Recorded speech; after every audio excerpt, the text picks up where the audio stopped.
ជាទីហ៊ានតើអ្នកណាខ្លះដូចខ្ញុំរៀបរាប់ទាំងយំចែកចិត្តឈឺដល់សពថ្ងៃដេកអបកំភ្លើងរាល់យប់ក៏ដល់ឆោមឆាយ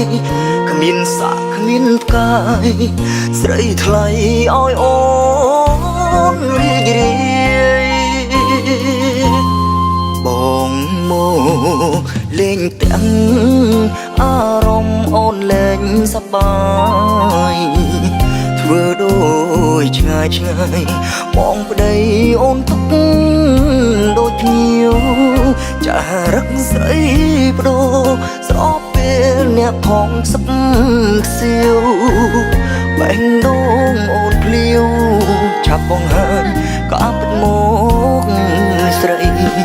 ទឹកភ្នែកទីហ៊ានក្រោយពេលប្រពន្ធប្រាប់នេះអូនមានប្រូថ្មីពេលបងទៅបំរើជីប្រពន្ធបងហើយមិនដេញឡើយក៏អូនមាន